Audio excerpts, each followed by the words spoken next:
here tonight. Excited for a great evening of vibrant conversation, and we're excited to be hearing from you guys as well, and to be having a conversation. We have some great scholars that we're going to hear from tonight. First of all, I just wanted to quickly introduce myself and also the sponsoring organizations for tonight. So my name is Vincent, Bantu, and I teach missiology as well as direct the City Ministry Initiative here at Covenant Seminary. And just wanted to tell you a little bit about CMI and some of the things we do. The City Ministry Initiative is an academic program as well as an organization that sponsors events here on campus, as well as in partnership with city churches and organizations. So we do academic programs. We have a city ministry track of our Master of Arts in Ministry here at Covenant Seminary, where we offer courses on community development and neighborhood organizing and racial reconciliation and church planting. As well as we offer international study tours focusing on urban apologetics, and also we host courses in the inner city at leading city churches. We also do various events that usually are tied to our annual theme here on campus, such as this one. We have an annual conference in the spring, and a Reclaim MLK tour, and also we do annual city tours where we engage the neighborhoods and demographics of the city of St. Louis. We work in partnership with different city organizations, some including the African American Interfaith Dialogue of St. Louis, as well as the Interminority Dialogue. And then also we engage in scholarship, which is really the function of this evening, which is actually part of what will become an edited volume focusing on African American theology, as well as leading and organizing the Minority Scholars of Religion and Theology Network in St. Louis. So just a couple of notes about upcoming events. Actually, this Friday, August 7th, in partnership with the Interminority Dialogue, we're going to be having a forum on African American and Arab relations in St. Louis in response to some of the events in St. Louis this last week. Also, January 20th, we have our annual MLK, Reclaim MLK event coming up. And on April 12th and 13th, we're having our annual CMI conference. And just to mark your calendars, we'll have our first inaugural Urban Apologetic Study Tour in Ethiopia in January 15th to the 22nd of 2020. So to mark your calendars for that. So just wanted to mention real quick, and some of you have seen it already, if you're interested, not in receiving a bunch of annoying spam, but knowing more about some of these events, because there'll be many more as well, that City Ministry Initiative is sponsoring, feel free to sign up. There's a laptop in the lobby if you want to put your email address, and you'll be up to date on some of those initiatives that are happening. But so thank you again for coming. At this point, I want to turn it over to my dear sister and friend, Lisa Fields. Woo.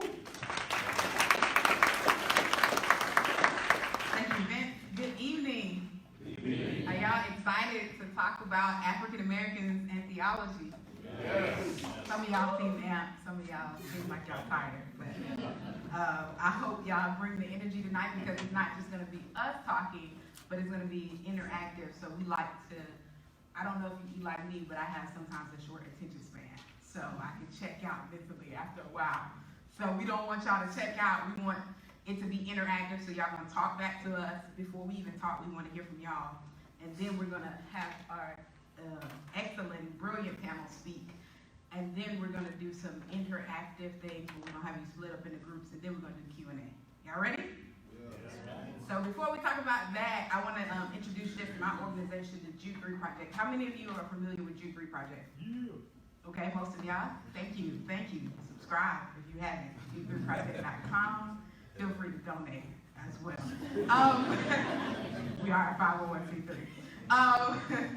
But yes, we are a Christian apologetics organization dedicated specifically to equipping and engaging the African American context, helping our community to know what we believe and why, know what we believe and why we believe it. The text comes from Jude 1:3. How many people in here know what apologetics is? I don't want to assume. Okay, most, because my grandma thinks I say I'm sorry for a living, so I just have to make sure. Apologetics comes from the Greek word apologia, which means to give a defense. 1 Peter 3:15, we are to give a defense for the hope that we have with gentleness and respect. And we champion not only being able to know it and be able to intellectually defend it, but how we defend it is equally as important as what we defend. It's just like two wings on a plane. If you're not respectful and gentle when you give it, the plane is going down. Which wing is more important, left or right? Yeah. Yeah. Either one is going to be tragic for you on the airplane if you miss a one. And that's just how we think about apologetics. You need to know some stuff, but you also need to be able to intelligently defend it with grace, with gentleness and respect. So that's a little bit about our organization. We have a website, jude3project.com. You can subscribe to our podcast where we interview wonderful scholars all the time on various topics, and we have events that are coming up. Our event that's coming up, our big event is Courageous Conversations in Chicago, Illinois on September 3rd with 24 scholars and thought leaders on various topics such as the authority of Scripture, Paul versus Jesus, whose words carry more weight, sexuality, justice, gospel preaching, exclusivity versus inclusivity. Is Jesus the only way? Some easy topics to discuss. It should be a breeze. No challenges at all. Please join us. Registration is at jude3project.com/NCC. And you can register there. It's only $30 for general admission, $50 for preferred seating. So I hope to see you there. Without further ado, we're going to introduce this excellent panel. We're going to start from my far left, and we'll let Vince go last. Dr. Vincent Bacote, I teach theology at Wheaton College. I've been there almost 19 years. It's great to be here.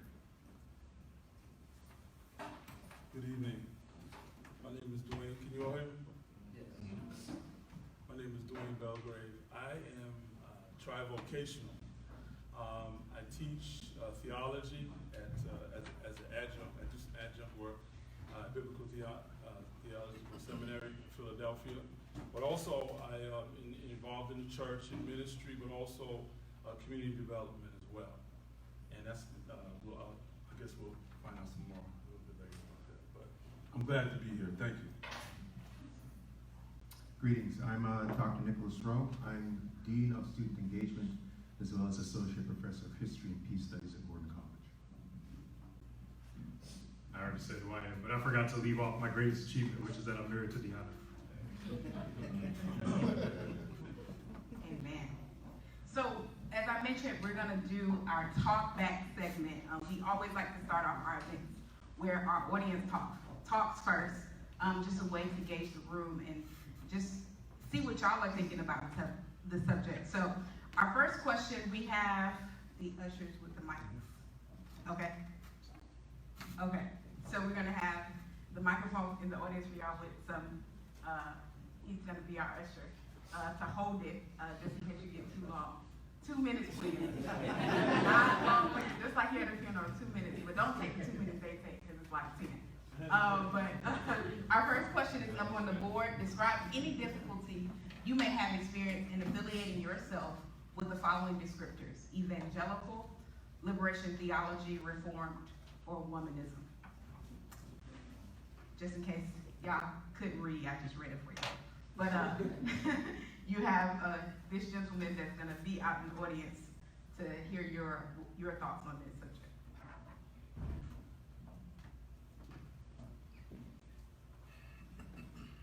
Man, so many people coming up at once. Somebody stretching over there.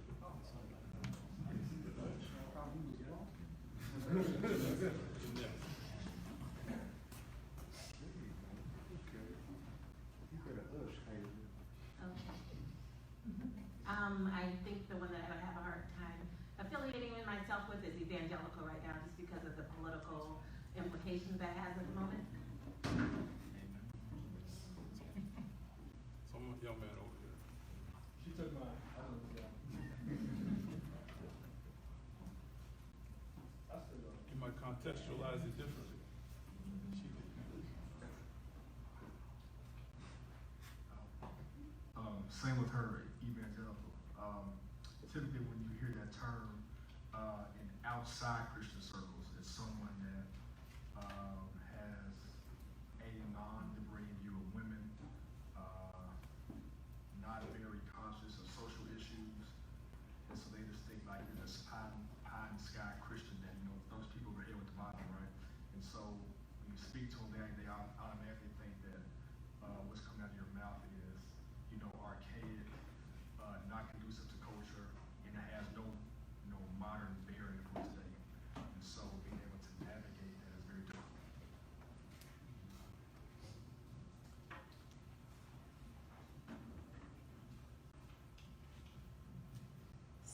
identifying as a womanist and one that believes that there's a God of justice that is for the liberation of all people, people automatically make assumptions about where you stand on certain political issues, or that you don't hold the Bible as the ultimate authority, different things like that, because you live up to a social gospel.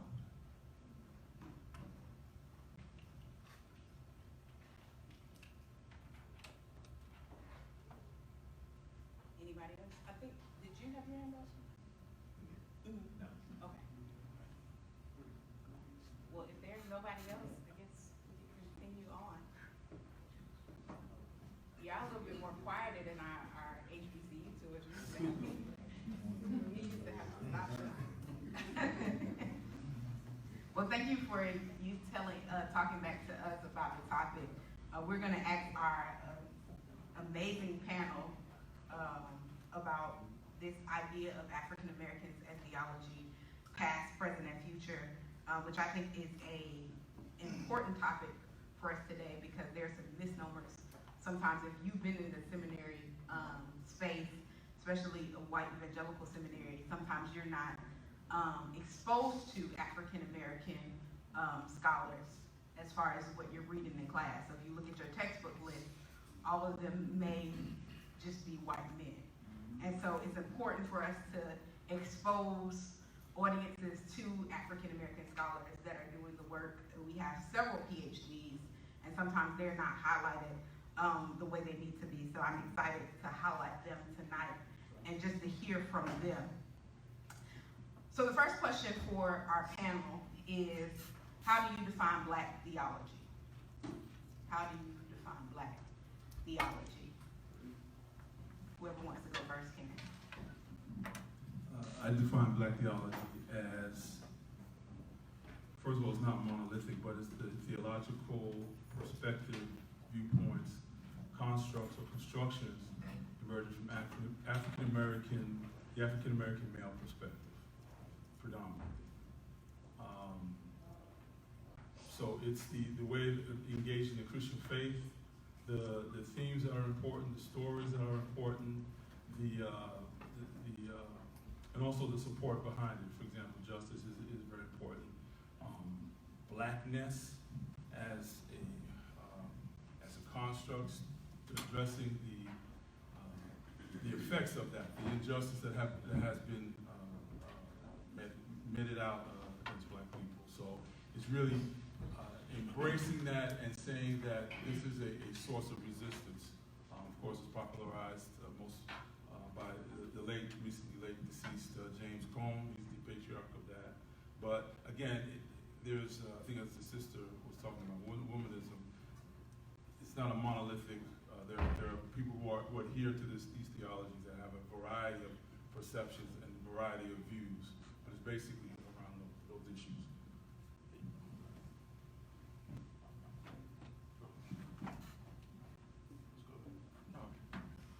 Part of my answer is, it depends on how you're answering the question. So if I'm answering it kind of historically or in a descriptive way, then it's very similar to what you just heard. What I would add to what you just heard is that, so J.D.S. Roberts would probably he would say he was first before Cone. But he doesn't write as well, I guess. Some people would say. So he didn't get the airplay that James Cone does. But I think it is important to recognize that with its emergence, particularly with James Cone writing Black Theology and Black Power, God the Oppressed, those works, I think what an audience in an evangelical context needs to know is that he wasn't thinking about evangelicals when he was writing it. He was trying to basically stand between people thinking about Black power identities, but also thinking about taking Black church seriously, trying to reject neither. And it's also important to recognize that he said at the Society of Christian Ethics, I think it was like 7 or 8 years ago, he gave a plenary address. He said his entire project was trying to understand. He grew up in Arkansas, okay, Sargata South. His project was trying to understand how his parents could keep believing in this Jesus that was purportedly the same Jesus as the people that were mistreating his parents. And so that basically that was the entire thing was all about. And it was also about trying to have the questions about Black life taken seriously when at Garrett Northwestern, it's not exactly a conservative institution, whenever he would bring up the questions about Black life, he basically got nothing. So I think when, at least when I was in seminary, people were talking about Black theology, it was thought of as if it was somehow critical of evangelicals. Evangelicals weren't even, not even thinking about it. He's basically saying a plague in your house to white liberals is what he's saying. So I think you have to recognize the context out of which it emerged, his personal history out of which it emerged, and then I guess if I'm going to answer the question beyond just sort of thinking about it in that descriptive way, Black theology is simply trying to make the larger theological project something that attends to Christians, including those of African descent, and which means taking seriously the questions that come from people of African descent, recognize the contributions already made by people of African descent, and recognizing that doesn't mean a competition necessarily with other contributions from the history of theology from Europe or whatever, but also recognizing that Europe is a context as well and not exactly objective. So maybe everything that has been said theologically has not been said through the trajectory that comes from Europe. And if you want to have a more full understanding of the fullness of the faith and practice, that you have to do justice to the questions that are coming from those kinds of communities.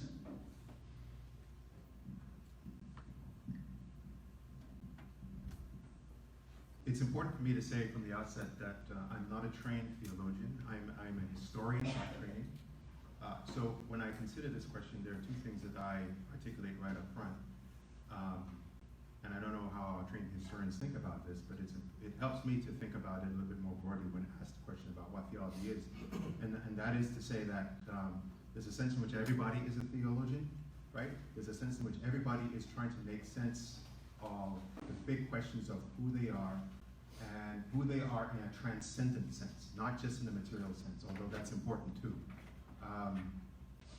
For the most part, we're post-Enlightenment babies, right? So there needs to be a re-engagement with the transcendent. That is to say, the things that are non-material, right?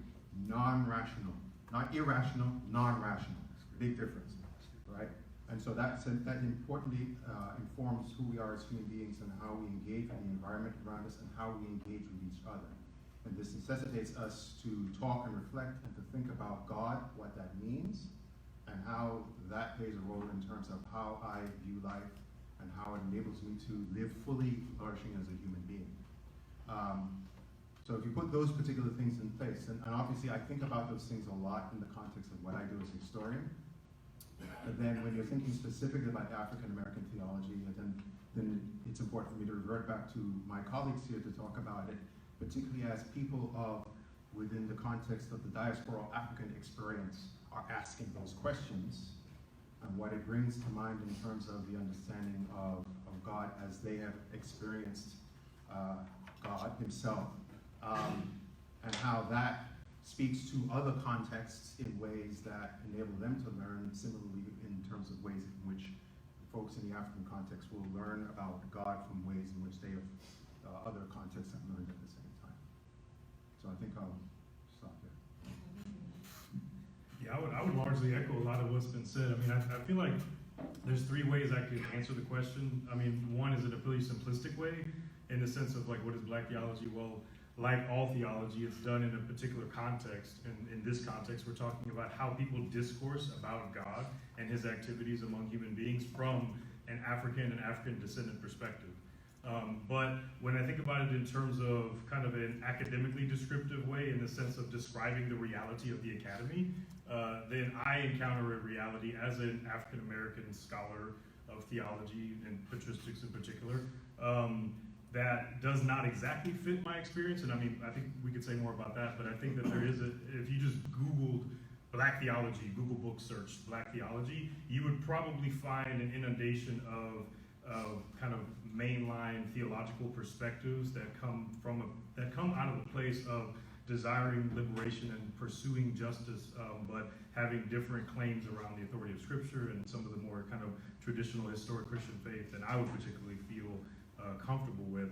And so it seems like there's a particular way in which, in the academy, how it fleshes out that Black theology is done. But I think the third and most important way that I would describe Black theology from a more lived way, understanding that theology is not just an enterprise that happens in the ivory tower of academia, but it's actually lived in the congregations. And I would say that the pulpit and the pew and the community is probably the best way to see theology lived. And when I encounter that reality and the reality that birthed and nurtured me theologically, I see a pretty different perspective, one that kind of embraces a holistic understanding of I know that Jesus is Lord, and He's the one that got me over and has seen me a mighty long way. And so there a context in which there is no understanding or no binary between kind of the, so to say, vertical and horizontal outlivings of the gospel.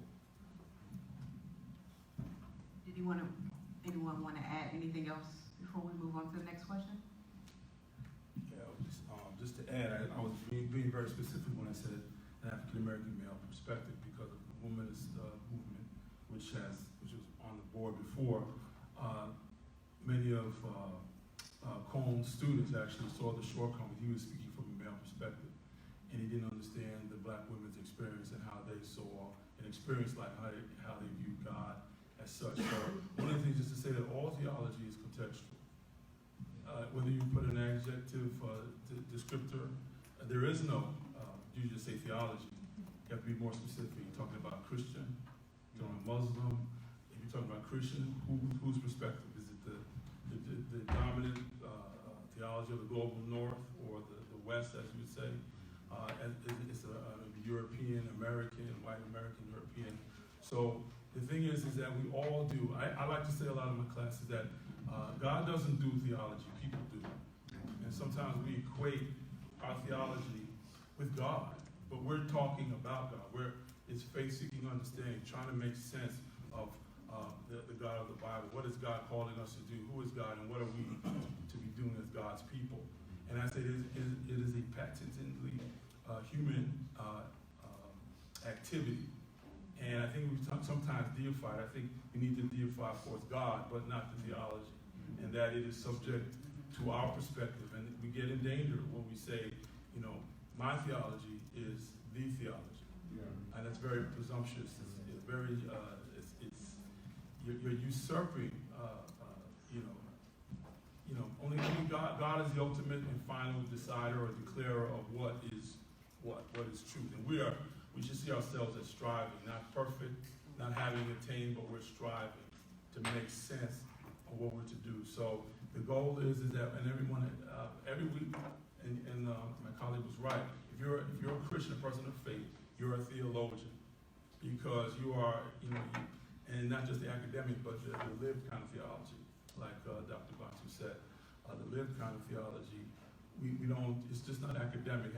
It's lived out. So, and again, I think we did a little. Well, we talked a lot about Cohn, but that was back in 1969 till now. Black theology has moved. And just one more point, and then I'll be quiet. One of the things that I suspect, my background is I'm African Caribbean. I was born in the United States, but I'm African Caribbean. So to say that Black theology, as it is described or portrayed in the textbook, is really African American theology, because there is a Caribbean or African Caribbean theology. There is African theology.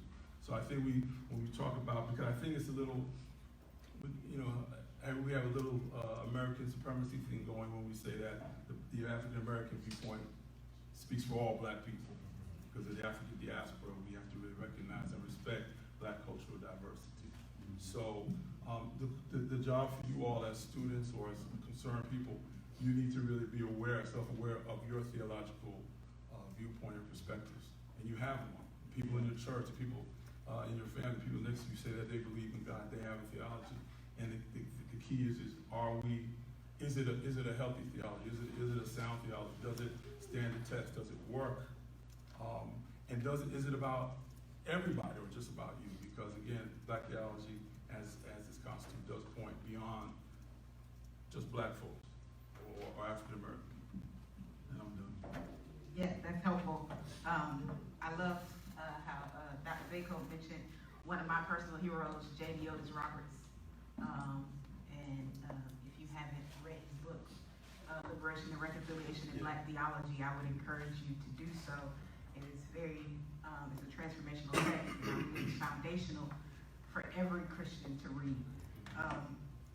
In addition to that, I also want to mention that when we think about Black theology, we're not talking in traditional binaries. So, traditional white, not evangelical, but just white theology in general, whether it's progressive or conservative, kind of thinks in these kind of extreme binaries: liberal, progressive, conservative. Well, if you're a Black theologian, whether you were trained in progressive or conservative spaces, you're not thinking all the way in terms of binaries. You kind of are fluctuating. Our theology as Black folk usually is much more gray because we deal with things on the margins that sometimes the majority culture isn't thinking of. So even if you're trained, if you're a Black person trained in a conservative space, you're still going to pick and choose on which spaces you're conservative, and even if you're trained in a more progressive space, you can still probably be conservative on some things because we just operate in a different space. So we don't operate necessarily in these binary boundaries that traditional majority culture theology frames it, the way they frame it. So I think it's important to make note of that. Our next question is, what are some of the current pressing issues facing Black theology in the 21st century?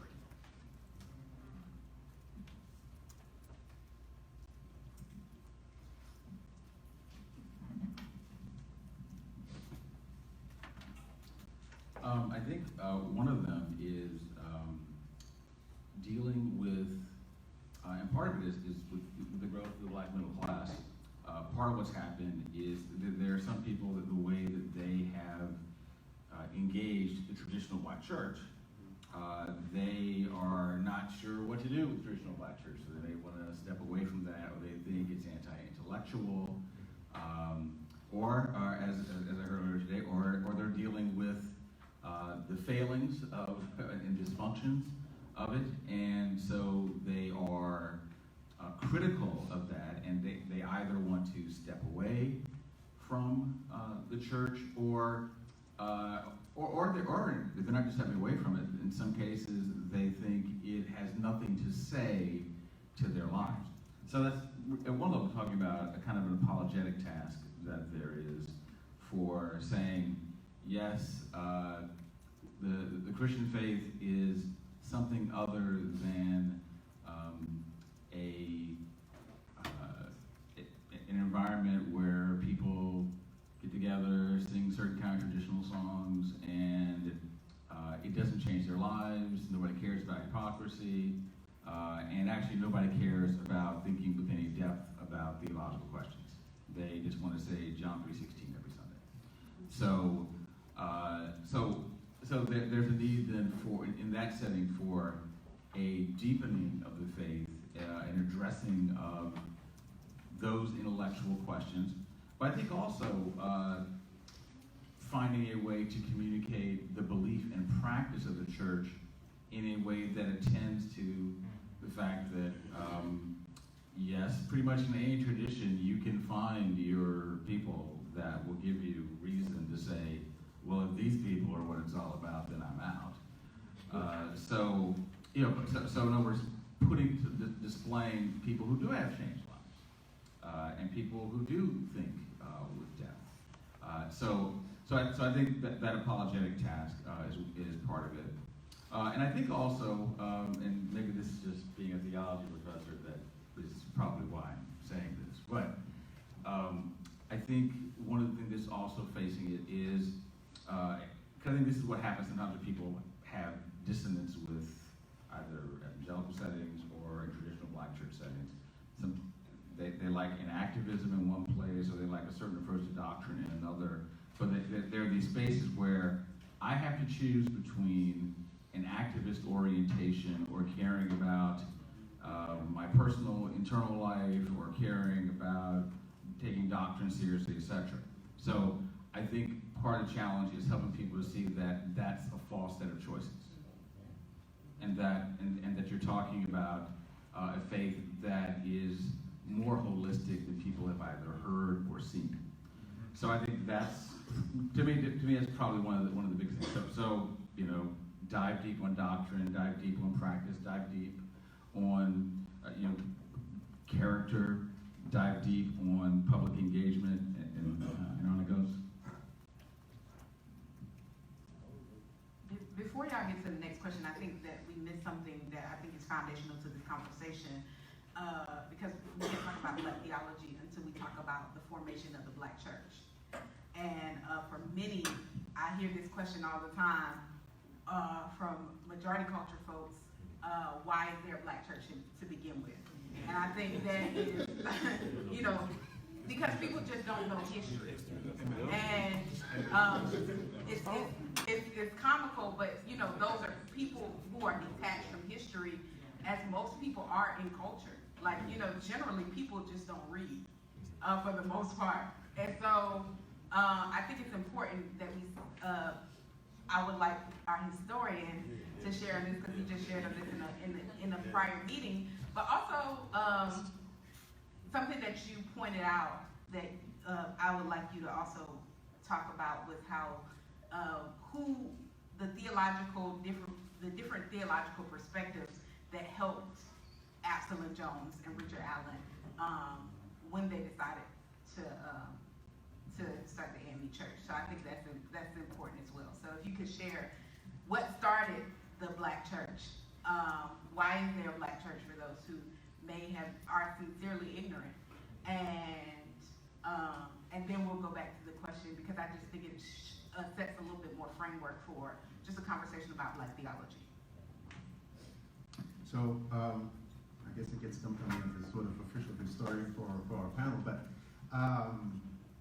one theological work I highly recommend in terms of looking at this question is Willie Jennings' The Christian Imagination. Excellent work, very, very seminal in terms of looking at the origins of race and how it's very much connected to, what can we say, European missiology, right? And the flaws of European missiology, particularly when it pertains to how the West is beginning to engage non-Western spaces, whether it's the African context, whether it's the Asian context, whether it's the Native American context, and how the flaws in that and the expression of Christian communities coming out of that space, frankly, were fundamentally bound in ways that were detrimental, frankly, to persons of color, non-Westerns, people whose histories are not included in terms of that. And so the formation of the African Methodist Episcopal Church is a perfect case in point. I teach African American history, and of course, one of the persons you must consider, of course, is Richard Allen, is one of the Black founders, right? And the narrative is very well known, but if you look at his memoirs, it's interesting how it goes into specific details around some of the circumstances that led up to his break with the Methodists, right? With the Philadelphia Methodists.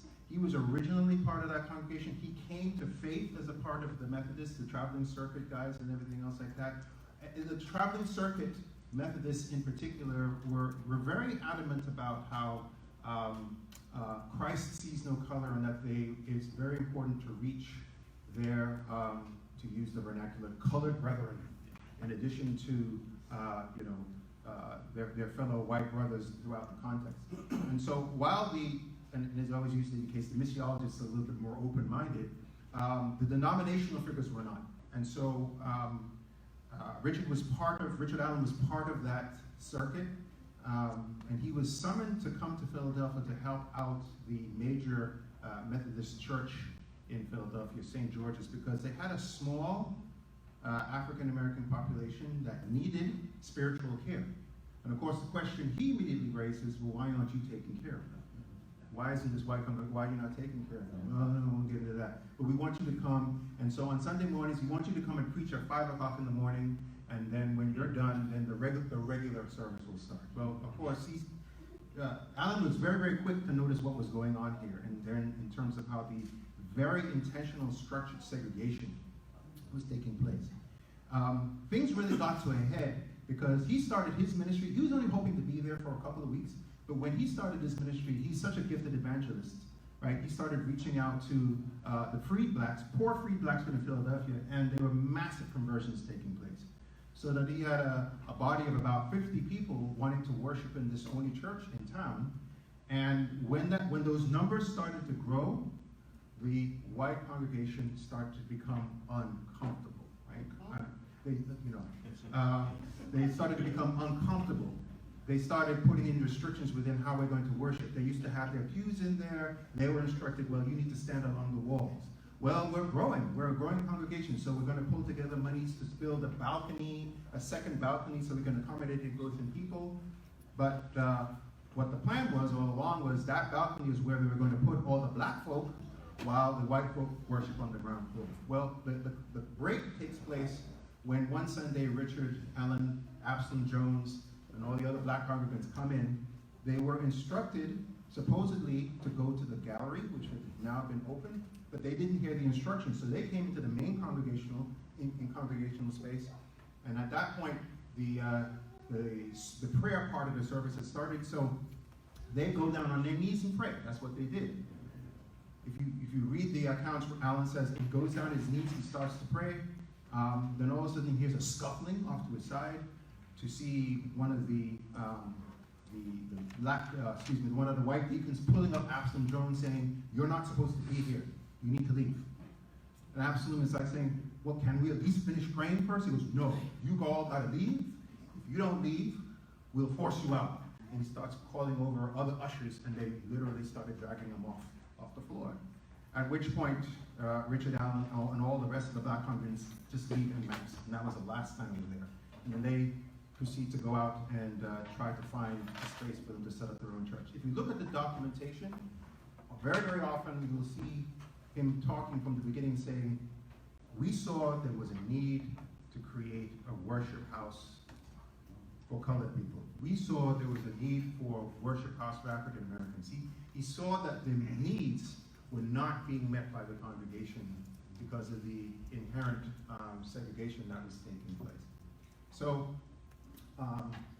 what I describe, and I'm writing this in the paper with some of my colleagues, what I describe is what you actually start to see there is a social identity structure. If you look at social psychology, there's a social identity framework that's being put in place whereby particularly descendants of white Europeans seeing themselves as a social identity group, and to the degree to which other folks did not match up to the components of their white social identity, they are seen as less than, right? Within the context of the faithful, within the context of Christians, we are supposed to be seeing each other, no matter where we're from, in the context of being made imago Dei. Instead, what you have is a context where you have a social dominant group making themselves the image through which everything gets assessed. It's one of the direct functions of the fall. And so to the degree to which Africans, for whatever reason, their language, their speech, how they look semantically and everything else don't conform, well, now they are not totally human. We can't see them as human because they are not like us. Cue all the sorts of racist behavior that, of course, is big and part of the story, particularly in the American, but not exclusively the American context, the global sort of context. So the creation of the black church comes about not because black folk decided we want to do our own thing. The creation of the black church comes about because they were not fully allowed to be full participants within the local expression of the body of Christ. They weren't permitted to do that. Their spiritual needs were not being met because of the pre-existing social identity structures of white Europeans which necessitated them being marginalized and therefore being neglected in terms of their needs, spiritual needs, the spiritual development, as well as the social development as well. So try and keep that short and sweet. Yeah, and I also want you to know, because I think when we talk about, theology and conservative and progressive theology, you noted in our meeting that it was a more progressive person that helped with the formation because he saw the mistreatment that was going on. Can you speak? Yeah, real quickly, it's interesting. Alan wanted to remain within the Methodist denomination. He was very loyal. This is where he came to faith. In order to start a new church, he had to have permission from the denominational elders, who consistently refused him permission to purchase land to build his church for the black congregants. At that point, he had to make a critical decision as to whether or not to break away from the denomination. He told them, essentially, he told the denominational elders, he was going to insist on doing this because you're not meeting the needs of our congregants. And they basically said, if you go ahead and do that, we will write you out of meeting, right? 18th century vernacular for we're excommunicating you from the denomination. Interestingly enough, though, two major figures within Philadelphia, Benjamin Rush, and I blank on the second guy, he's more of a businessman. They essentially were very, very sympathetic to the plight of his black congregants. But they were Christians, but they were very strongly universalist in their orientation, right? They weren't conventional, historical, sort of theological foundings. That's not what informed their sort of activism and sympathy. They were both children of the Enlightenment. So their fundamental belief as a function of the Enlightenment as to the equality of all human beings, right? So that Enlightenment theory of that is what informed their action, not necessarily a theological basis. And so they were influential, they had money, they ponied up a lot of the funds necessary for Alan and his congregation to build their building over the old blacksmith shop. Any old AME folk in the house? There you go, right? The old blacksmith shop. The symbol of the anvil, that's part of AME, is a recognition of that reality. So it's interesting, we talked today about conservative and progressive, and in terms of their posture as regard to social issues, as it were, holistic discussions and everything else like that. This is not a new discussion, right? At the beginning of the black church, you had this sort of split among white congregants, white folks professing themselves to be Christian, in their theological stance around how to deal with issues of injustice within the community. Question, approximately what year is Alan's exodus from the Methodist Church? 1789, yeah, it depends. If you look at his original memoir, he'll talk 1786, 87, but I think other historians looking at his life will stipulate 89 as the beginning date. Awesome. And we'll have time for Q&A at the end if y'all want to just write your questions down as we go. I just wanted him to share that to kind of just aid in how we're shaping some of this for you, because we get it all the time why I say a black church. So I thought that was foundational. So we're gonna go back to the question. Can I just say this? Obviously, Alan is not the only founder, right? That's not the first black. There are other black churches, congregations taking place in other contexts. So there are many ways in which that is happening. But clearly one of the ones, particularly in the North, where there's an established structure, this is one of the earliest examples of it, and it's very well documented. That's also the strong beneficiary. As a historian, you got the evidence, right? That's our bread and butter. So we see that story there, and that's very helpful to us. Yeah. So we're going back to the challenges of black theology for the 21st century. Yeah, and I think it is a really appropriate insertion because they go together very well, at least as far as what I'm thinking in terms of when I think of challenges.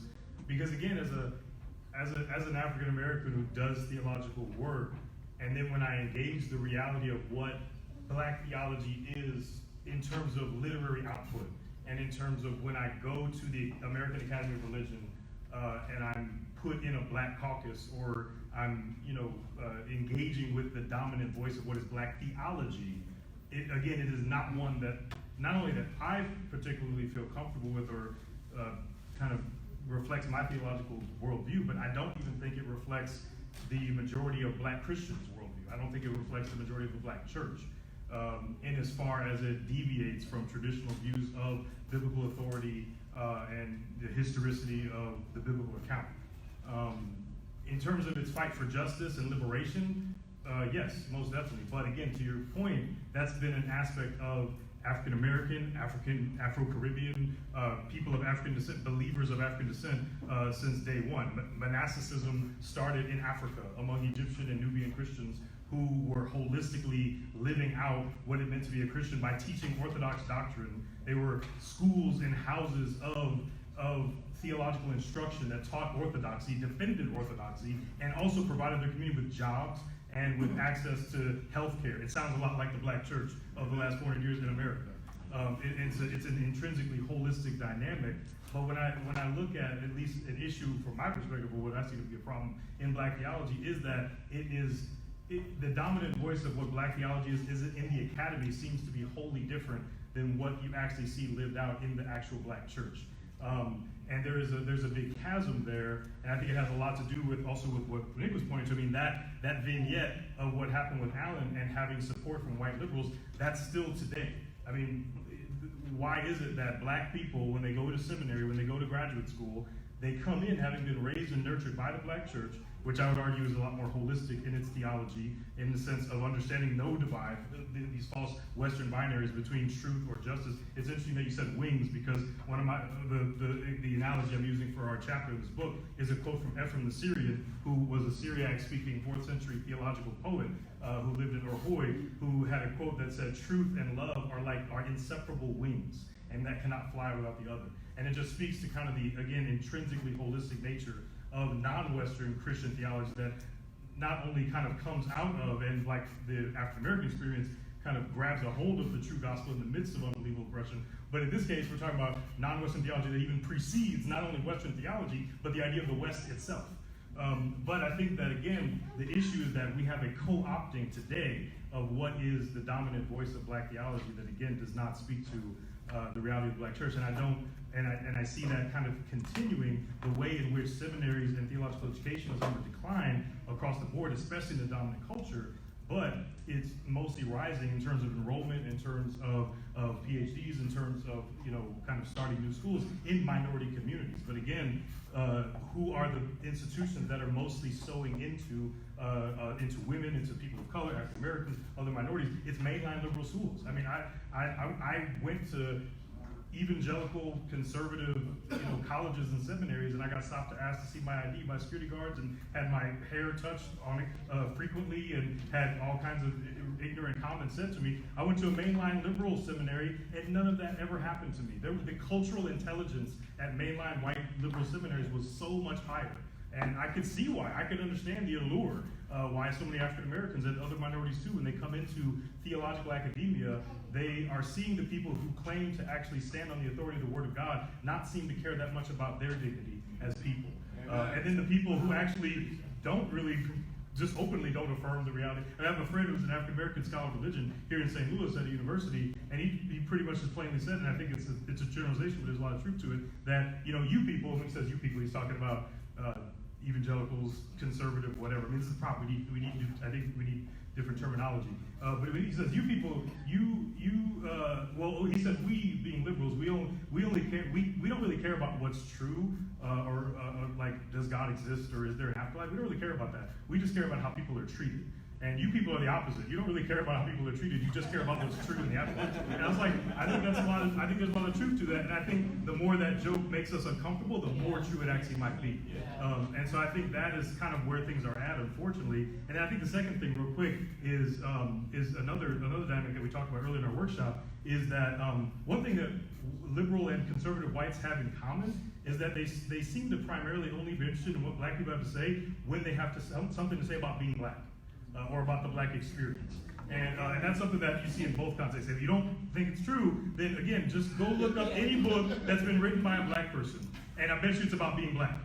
But if you go look up a book that's about, like, creation, or about eschatology, or about or biblical commentaries, they are really hard to find. I mean, I'm a patristic scholar, and I swear I get invited to speak on race like way more often than I get invited to talk about patristics. And so and then on the flip side of that, how many books, theological books, have been written by white people about being white? Hardly none. And so right there you see that there's kind of this whiteness functions as this invisible modifier that is above cultural specificity, that is outside of the realm of historical cultural particularity, whereas black people are the opposite side of it. The only thing useful you have to say is about being black. When we want to have a conversation about blackness, when we want to write a book about it, when we want to have a chapel service where now we're going to be black today, and then you can come and speak. But everything else, leave that to the pros. Yeah, and that's important. I think to follow up on that, as an apologist, when I'm doing work and I try really hard to make sure we have black scholars on various topics and not just black cults and black theology. Because people need to see us doing stuff on the creation areas. They need to see us talking about the formation of the Old Testament canon, the formation of the New Testament, the authority of Scripture, all of that. And so, and that's my challenge to black people doing theology. Don't pigeonhole yourself to just doing African American, because what will tell white people is y'all need to get diverse reading. Y'all need to get diversity in your reading, and then when we get our PhD in New Testament, we still write about race. So then you can't have any diversity if when you get the credentials, you still just write about your race. So just keep that in mind. We're going to hold the questions to the end. Keep that in mind. And what Vincent's talking about is what Raphael Warnock calls, Warnock, yes, I'm messing up his name, the divided mind of the black church, where he talks about that we categorize either in these binaries, slavery in America or slavery to sin. So we have to choose what's the priority. And so that's really what that tension you were talking about when we talk about the conservative and progressive space.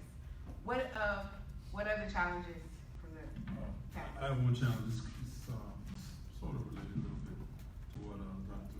Bantu said. I think there needs to be a coming together, a more organic relationship between black theology and the black church. In other words, it needs to be a conversation, and not just one directional, but back and forth. One of the definitions of theology is that it is representative of, accountable to a community, a particular community, the faith community in particular. And I think that the chasm or the gap needs to be shortened, even eradicated, but again, conversation really needs to begin to happen. And I think both spheres, church and the academy, black church, black academicians, they have a lot to offer, and they all can grow from the encounter. And I think we need to find ways to make it, again, even though there's the binary dualism that's set up, that's not native to the black experience. It's sort of all hands on deck, because the situation might be critical, and we need all of the all of the wealth, all of the riches, all of the energy, the intellect, etc., together to help solve some of the problems that are happening in society. So, sometimes, myself included, you come out of a black church, you go to seminary, and you feel like you're stepping into two different worlds. And then you can be talking about and studying African diaspora theologies, various theologies, and you can still feel that way. And I think there needs to be there needs to be a connection that needs to happen. Oh, wait. Another challenge, actually, I think, it's kind of like maybe more of a black church challenge, I guess, than a black theology challenge, but it flows out of what you're saying, and that is, I think, understanding how people like us aren't unicorns, right? Yeah. Sort of the unicorn society. I mean, I challenge anybody here to come up with a list of 30 of us, and you'll see what I mean. I've tried. I mean, the list is growing, like you said. But what I mean is that this is part of that accountability thing, is that within the Black church, that as people are coming up, if they're interested in things that orient them more towards the academy, that because you're interested in those things, it doesn't mean you want to be a pastor. It means actually that maybe you should be a professor, not a pastor. When often people get oriented towards, or directed towards being a pastor, and there isn't the trajectory towards being a professor isn't. It's not the forefront. It's not part of what people typically think about. But I think that better relationship between the academy and church, I think is part of what's key to that. So part of the reason I think about that is sometimes if I preach somewhere and people ask me what I do, I go, well, I teach theology, and what they ask me is, so is that what you're doing like until you get to church? And it's like, no, actually, I want to be a pastor before I want to go. So it's an interesting, I think, dimension to think about, because it's really an expansion of the imagination of what you can do if you're interested in matters theological. That there's more than one or two things you can do, and it includes doing what some of us are doing. I'm probably going to say something that may have been sort of suggested by some of my colleagues already, but I think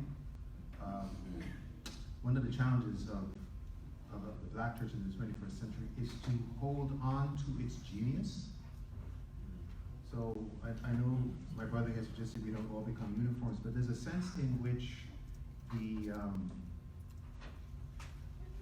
cultural ancestry that informed the Black church, particularly its emphasis around the primacy of community and interdependence, as opposed to the, Richard Bella used to say, the ontological individualism of Western thinking. That we are individuals hermetically sealed from other individuals, that we engage with each other only in terms of contractual bases and consumer engagements of mutual needs being met, and as soon as those mutual needs are not met, then we break out of community with each other. I think the holistic emphasis of the Black church has been a very powerful prophetic stance against that.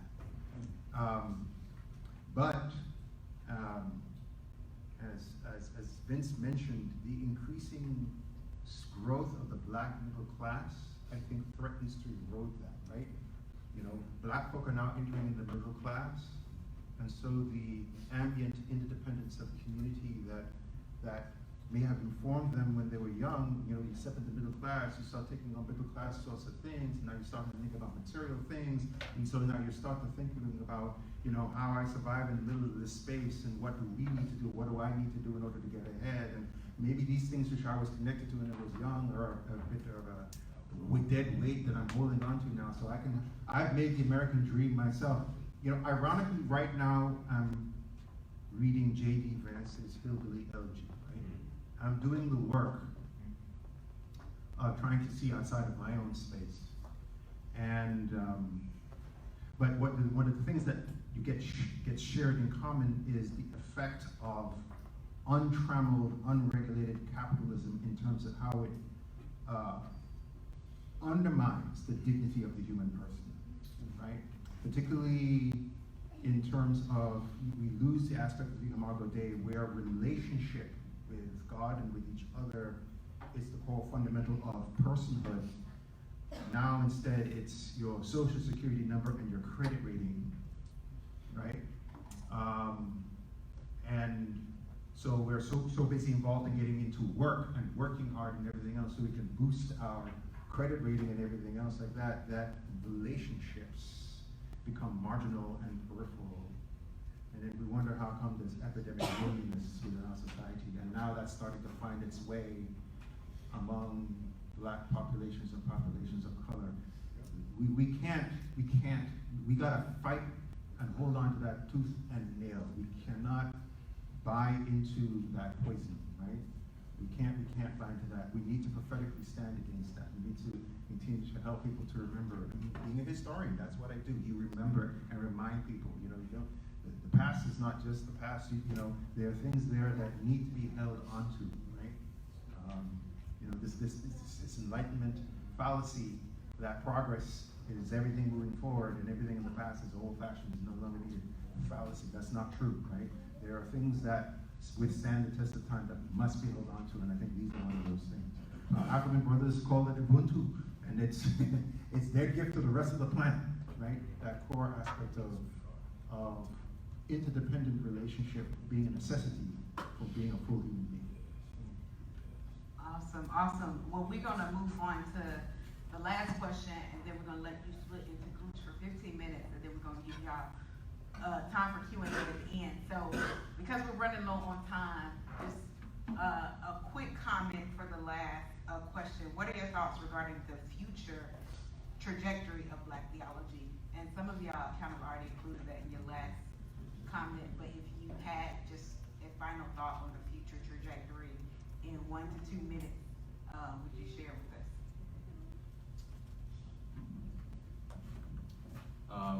It's a word that people may not think about when they think about the Black theology. When I think about Black theology in that this largest sense, and think about it connected to the church, and that is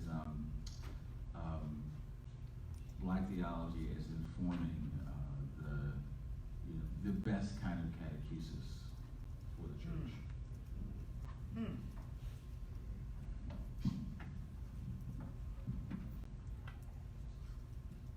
So let me play off of that for a second. Are you saying, when you say the church, you just mean the Black church or the church full stop? Well, the idealist says the church full stop. Yeah.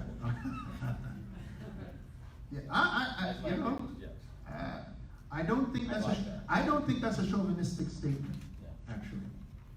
Well, we need the gifts of the whole body. Yeah.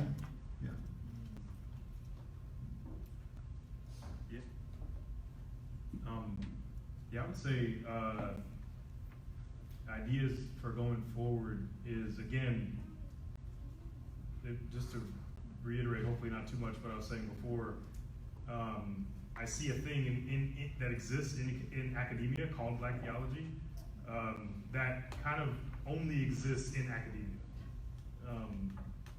And so, like, the difference is that I can see like white evangelical or white mainline liberal or whatever. I can see other theologies in academia and in their corresponding church communities.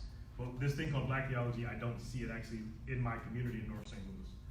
I only see it in certain mainline seminaries. And so I would like to see the theology of the Black church gain footing in academia. Because I think, to what my colleagues were saying earlier, the Black church itself, its very existence, its theological output, complicates so many binaries and so many different existing categories, and it disrupts existing boxes. And I think that it's a beautiful thing that needs to be more present in theological academic circles. So I think that looks like supporting efforts for that to happen in two different directions, by dominant culture, theological institutions to take radical steps, as many have and are, including this one, to have leadership represented from the African American community as well as from other communities as well. Not only people, bodies in the place, but actually embracing different methodologies, different ways of doing things, different ways of thinking pedagogically, theologically. And then also in terms of another direction is that supporting and partnering with existing institutions or helping to start, to foster scholarship from subaltern people groups, because there needs to be schools, colleges, theological institutions, publishing presses, scholars themselves to write those works that are actually for and by these very communities. So I think that we need that kind of bi-directional traffic to really be happening for us to be moving forward, and also for there to be a more fully fleshed out idea specifically in academic settings of what Black theology is. Yeah, I think I would just continue more what I said. I believe that Black theology has to be organically connected with the community and the world around it. Needs to know what's going on. What occurred to me is there's a whole generation, what are they, millennials, and generation, was it X, Y, Z? It's time that that those folks, their voices, be heard. There's biblical literacy. There's a lot of folks who, black folks in America who are unchurched, and we need to begin to talk to them, develop and cultivate relationships. So it's really, again, about relational as well. And I think that we need to, again, not follow the model. I think everybody else would agree, but to really, as you said, recover its genius, which means that it is holistic and organic. And I was thinking about Martin Luther King. I have written down here that he was trivocational, which is what I try to do. He was a church leader. He was a theologian, because he got his doctorate in theology from Boston University, and he used his theology and he lived it out. But he was also a community activist, so he represents the best. And there were many other unnamed folks as well who were involved in that. And I think because it's sometimes it's criminal when you go to seminary and you don't use or can't use or haven't thought about or how to use that outside of the classroom. Everybody should be saying it, man. Why are you here? I know I'm going off a little bit, but there needs to be a demand from the curriculum, from the professors.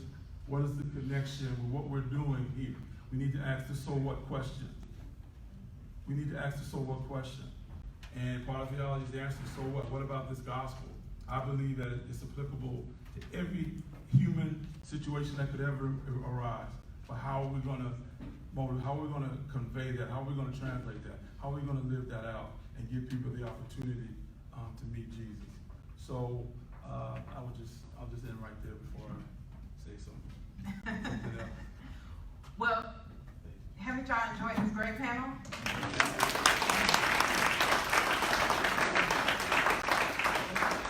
Some jewels. So if you would like to quote them on social media, make sure you add us so we can retweet it at G3 Project. But we're going to split up into groups. It would just be easier to just groups of 5 or 6 in your area. So we're going to have to move around and discuss this question we have listed up here. And I'll read it for you. Just if anybody in here can't see or is struggling. How have you seen some of the dynamics described by the panelists regarding Black theology played out in your local church and or academic context? You're going to let those 4 stay together? Oh. Y'all want to break out in some of the breakout groups? Yeah, they'll come out in some of y'all groups. How about that? Yeah, and we're going to do Q&A after this. You have about